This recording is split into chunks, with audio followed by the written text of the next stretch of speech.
Hello wonderful viewer and welcome to What the Math. This is Anton and today we're continuing our investigation of fairings and nose cones in Kerbal Space Program. And this is actually based on a suggestion of someone from one of the Kerbal Space Program Facebook groups, where a person was actually asking, so what happens with the nose cones? Not fairings, are nose cones important? Should you be putting them on your spaceship? And I've decided to actually take a look at various nose cones and compare them to miniature fairings as well, just to see if there's actually any difference. Welcome to What the Math and enjoy this video.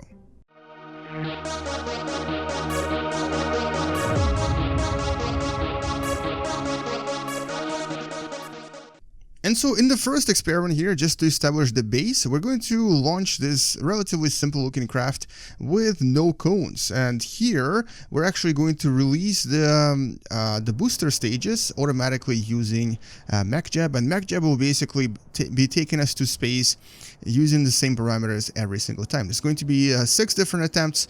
And so the first attempt here with no nose cones technically should basically give us the most amount of fuel spent.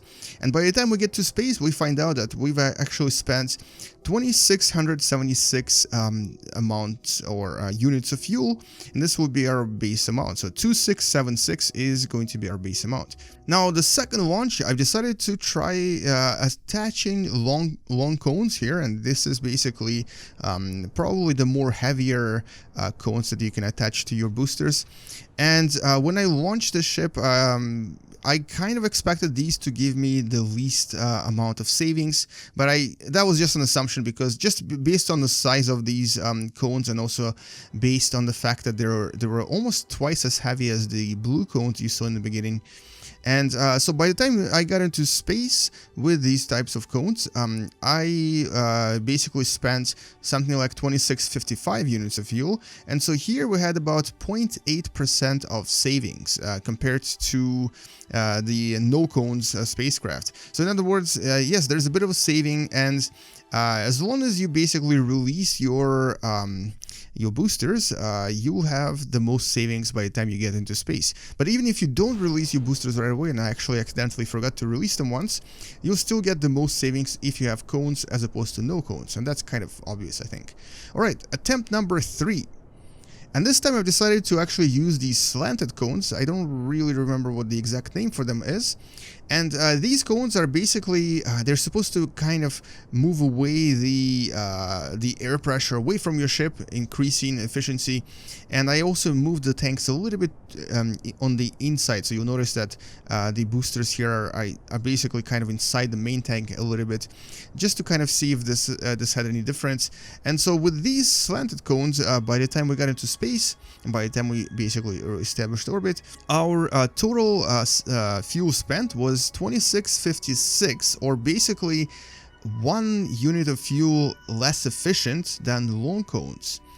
So that's about 0.8% of savings as well, but slightly less efficient than the long cones that I've used previously. In other words, long cones are technically a little bit more efficient. Alright, so attempt number 4, and this time we're going to be using these tiny blue cones that are about half the weight, and these seem to have a circular shape on top. So unlike the long cones that have a parabolic shape, these blue cones have a circular shape, which is kind of unusual, I think. But anyway, so I expected these to have highest efficiency, and I launched using the same parameters, and so the boosters get released by MacJab automatically, and we're establishing here the orbital or basically a circular orbit of about 80 kilometers above Kerbin. And at the end, when we finalized everything, the total amount of fuel spent was 2662, which is actually approximately 7 units of fuel less efficient than long cones, and total savings were 0.5%. In other words, blue cones, even though they're lighter, are actually less efficient than the long cones I've used on my second attempt. That was very unusual, and kind of, I guess, unexpected, because I actually thought these were the most efficient, but turns out because of the circular shape and because they don't have a parabolic shape, they are not as efficient as the more heavier long cones. Alright, so attempt number 5 here, and this time we're launching using procedural fairings, and basically These are the fairings I kind of quickly made, and I tried to use the fairing design that I found out to be most efficient in one of my previous videos. And here it's basically a parabolic, or as close to parabolic fairing as possible, using as least weight as possible as well. And I wasn't really sure what's going to happen and how they're going to perform, but it turns out that by the time we finished with them and by the time we got into space, we had 2663, which is about 1 unit less efficient than the blue cones, and 0.5% savings, so really not as efficient as anything, really. So you shouldn't be using procedural fairings if you can place a cone instead. So yeah, nose cones are more efficient than procedural fairings, and you should be using long cones if you have, basically if you have a choice. So use those long cones that I showed you. They're a lot more efficient than anything else. Now, just for fun, I actually decided to do something completely different.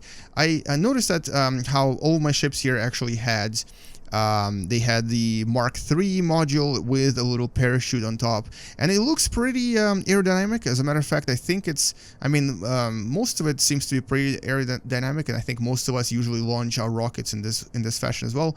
But I wanted to see, so what happens if I redesign my ship and actually put fairings to cover this Mark III module and the parachute, and also obviously include the long cones. So I launched this new rocket that basically has long cones, which are the most efficient cones I found, and the fairings to cover everything. So turns out that by the time you get into space, you will have, and by the way, before I tell you the answer, this obviously, due to the weight, I obviously had a lot less delta V in the beginning. So with no cones, my initial delta V was 4854, but with everything here, my initial delta V was almost 100 units less, so it was 4762. And by the time I got into space, I have spent 2586, which is actually 100 less than I spent initially. And this was 3.4% savings compared to the initial design. And obviously I released the fairings right before I started circularizing and when we got to space.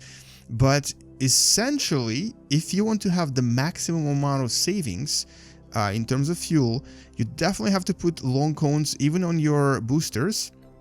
And you definitely have to have fairings on top of your rocket, even if there is some sort of a Mark 1 or Mark 2 or Mark 3 module on it, because the module itself is not very aerodynamic.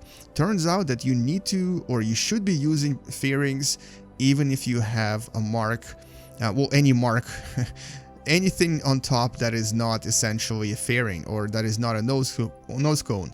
So nose cones and procedural fairings are a must-have for someone who wants to create the most efficient ship. And that was actually very unusual because I really expected my is it Mark II? I think it's Mark II, or Mark III, one of those.